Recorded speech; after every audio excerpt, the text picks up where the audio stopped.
بسم اللہ الرحمن الرحیم۔ میں ہوں محمد شہزاد، آپ دیکھ رہے ہیں میرا یوٹیوب چینل حق تو بولیں گے۔ شہر کراچی کے ہواؤں میں آج کل ایک وائرس پایا جا رہا ہے جس سے بچوں کی، بڑوں کی، بوڑھوں کی آنکھیں جو ہیں وہ سرخ ہو رہی ہیں، سوج رہی ہیں، اس میں جلن ہو رہی ہے، خارش ہو رہی ہے، آنکھیں خراب ہو رہی ہیں۔ تو یہ ہر دوسرے تیسرے بندے میں آج کل یہ وائرس موجود ہے۔ گھر کے اندر ایک بندے کو ہو رہا ہے تو دیگر کو بھی یہ وائرس لگ رہا ہے۔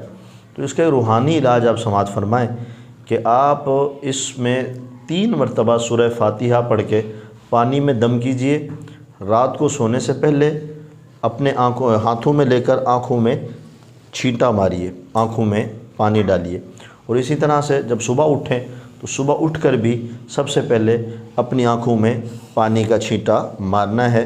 صبح، دوپہر، شام 3 ٹائم اگر یہ چھینٹے آپ مار لیتے ہیں تو انشاءاللہ آنکھوں کا جو یہ جراثیم ہے یا یہ جو سلسلہ ہو رہا ہے یہ انشاءاللہ بہت جلد ٹھیک ہو جائے گا۔ اسی طرح سے اپنے دونوں ہاتھوں کے پوروں کو یوں ملا لیا جائے اور اس کے اوپر 11 مرتبہ یا نورو پڑھا جائے۔ کیا؟ یا نورو پڑھ کے اس طرح دم کر کے دونوں آنکھوں پہ تھوڑی دیر رکھ لیا کریں۔ انشاءاللہ اللہ تعالیٰ آنکھوں کی اس بیماری سے جلد از جلد صحت عطا فرمائے گا۔ آمین۔